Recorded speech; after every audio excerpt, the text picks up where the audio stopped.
120 பேர் கையெழுத்து போடலாம். 100 பேர் கையெழுத்து போட்டா சபாநாயகர் அவர்கள் நோட்டீஸை பெற்றுக்கொள்ள வேண்டும் என்கின்ற விதி, அதை வாங்கிக்குவாங்க. ஜெயிப்பதற்கு அவங்ககிட்ட ஓட்டு இல்ல. இந்த பக்கம் இந்து எம்பிக்கள், இந்து தர்மத்தை நம்பக்கூடிய எம்பிக்கள், இந்து வாழ்வியல் முறையை நம்பக்கூடிய எம்பிக்கள், இவங்க 120 தான்.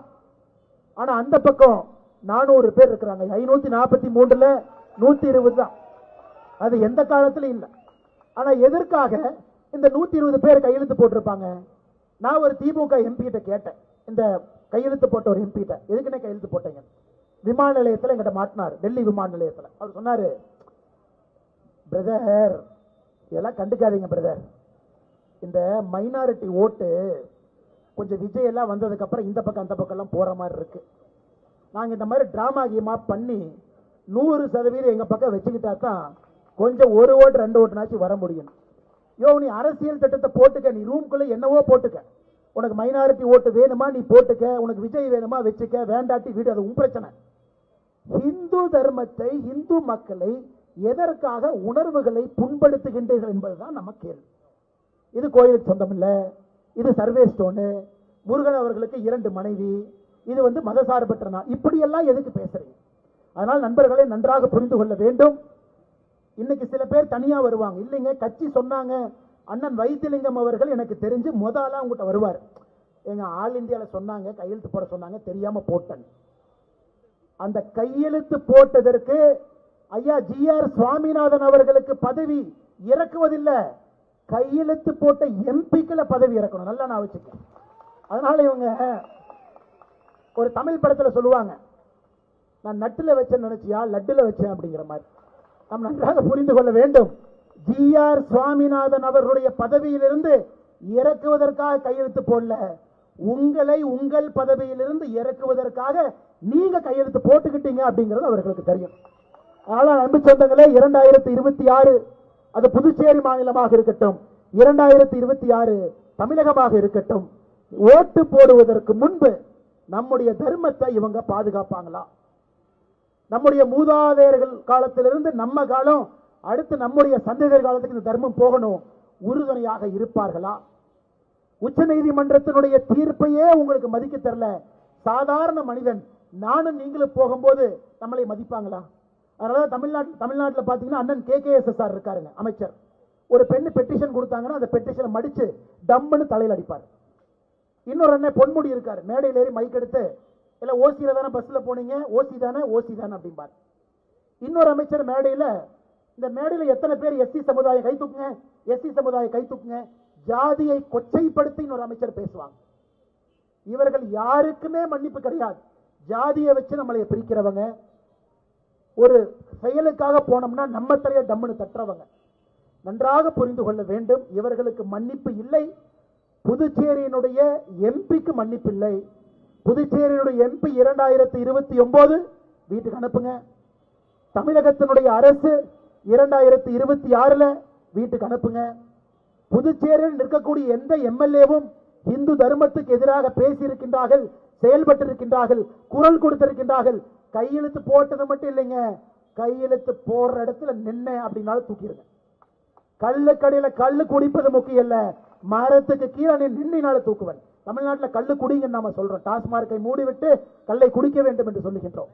குற்றம்னா பக்கத்துல போய் நின்னினாலும் குற்றம்ங்கிற அளவுக்கு உங்களுடைய தண்டனை இருக்கணும். அந்த தண்டனையை ஒரு இந்து சகோதரனோ தாய்மாரோ சகோதரியோ நீங்க கொடுத்தீங்கன்னா எல்லாரும் பட்டையை வச்சுக்கிட்டு எல்லாரும் எப்படி உங்க வீட்டுக்கு அடுத்த தேர்தலுக்கு வர்றாங்கன்னு மட்டும் பாருங்க. அந்த சமுதாயத்தை உருவாக்குவோம். யாருக்கும் நாம் எதிரி கிடையாது. இஸ்லாமியர்களுக்கு சத்தியமா நாம் எதிரி கிடையாது. அவங்க மதம் அவங்க தர்மம் இருக்கட்டும். கிறிஸ்தவ மதத்துக்கு எதிரி கிடையாது. உங்க தர்மம் உங்க மதம், நல்லா இருங்க, நல்லா கும்பிடுங்க. நான் கேட்பது அரசியல் லாபத்திற்காக இந்து சமுதாயத்தை கொச்சைப்படுத்தவர்களை கேள்வி கேட்கிறோம். அதே நேரத்தில் இந்து சமுதாயத்தை பொறுத்தவரை ஒட்டாக ஒன்றாக நில்லுங்கள். முருகனுக்காகவே நம்ம ஒன்னா நிக்கலீங்கன்னா யாருக்காக நம்ம ஒன்னா நிற்போம் யோசிங்க. ஏன் ஜாதிக்காரன் நிக்கிறான், பக்கத்து ஊருக்காரன் நிக்கிறான், இவங்க நிக்கிறான், அவங்க நிக்கிறான், ஓட்டு போடலாம். அப்படித்தான் மத்த மதம் பாக்குறாங்களாங்க. என் மதத்திற்கு யார் ஆதரவாக இருக்கின்றார் என்றுதான் ஒரு இஸ்லாமியரும் கிறிஸ்தவனும் ஓட்டு போடுறாங்க. ஆனா இந்து சமுதாயம் மட்டும்தான் பல பிரிவினைகள்ல நாமளே நமக்குள்ள பிரிஞ்சு ஓட்டு போறோம். அன்பு சொந்தங்களே, இந்த முறை ஒட்டாக திருப்பரங்குன்றத்துல இந்து முன்னணியை பொறுத்தவரை முருகர் மாநாடு நடத்தி காட்டிய பொழுது 5 லட்சம் பேர் வந்தாங்க. ஒரு பிக் பாக்கெட் இல்ல, ஒரு சேர் உடையில, பக்கத்தில் இருக்கிற டாஸ்மாக் கடையில சேல்ஸும் அதிகமாகல. டிஎம்கே கார உட்கார்ந்துட்டே ஒரு சேர் உடைஞ்சா சொல்லிடலாம் இந்து மக்கள்கிட்ட ஒற்றுமை இல்லைன்னு. டாஸ்மார்க்ல 2 கோட்டரை பாட்டில் எக்ஸ்ட்ரா வித்துந்தா சொல்லிடலாம் மக்கள் முருகரை பார்க்க வரல, கோட்டரை குடிக்க வந்தாங்கன்னு. ஏதாச்சும் ஒன்று பண்ணுவாங்க.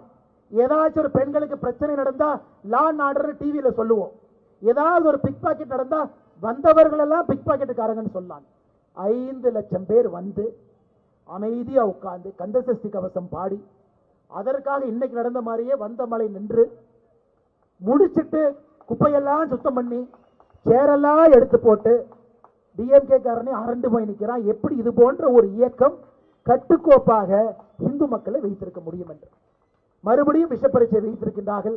அதனால்தான் அன்பு சொந்தங்களே, நம்முடைய உணர்வு, நம்முடைய தார்மீக கடமை, அரசியல் மாற்றம் வரலினாங்க இந்த கூட்டம் போடுறது வேஸ்ட், மைக்கில் பேசுறது வேஸ்ட். ஏன்னாங்க அதிகாரம் யார் கையில் இருக்கிறதோ அவர்களை நல்லவர்களாக அமர வைத்தால் மட்டும்தான் நாம் வீதிக்கு வர வேண்டிய அவசியம் இல்லை. தப்பான ஆள அதிகாரம் கொடுத்தீங்கன்னா நாம மலையில வீதிக்கு வரணும்.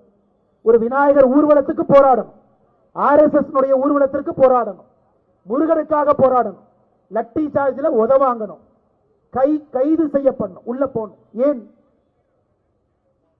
இந்து முன்னணியினுடைய மாநில தலைவராக இருந்த அற்புதமான மகான் திருப்பரங்குன்றத்தினுடைய முருகருக்கு ஆதரவாக பேசி ஆதரவாக நடந்து கொண்ட காரணத்தினால மட்டும்தான் மாநில தலைவராக இருந்தவர் வெட்டி படுகொலை செய்யப்பட்டார் தமிழக மண்ணில். யோசிச்சு பாருங்க, இந்து முன்னணி இயக்கத்தினுடைய மாநில தலைவராக இருந்தவரை வெட்டி படுகொலை செஞ்சாங்க. ஏன்னா திருப்பரங்குன்றத்தை பற்றி பேசுவதற்காக.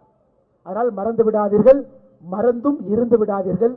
நம்முடைய உணர்வு, நம்முடைய தார்மீக கடமை ஒன்றாக இணைந்து முருகனுக்கான நியாயத்தை வாக்கு பெட்டியிலும் தேடுவோம். ஐயா கோர்ட்ல தேடுறது வேற, உயர் நீதிமன்ற உச்ச நீதிமன்றத்தில் நிற்போம், அது ஒரு பக்கம். வாக்கு பெட்டியிலே முருகனுக்காக நின்றால் மட்டும்தான் அந்த தீர்ப்பு நிரந்தரம் என்பதை புரிந்து கொள்ளுங்கள். அந்த தீர்ப்பு நிரந்தரமாக இருக்க வேண்டும் என்றால் வாக்கு பெட்டியில முருகனுக்காக நாம் நிற்க வேண்டும்.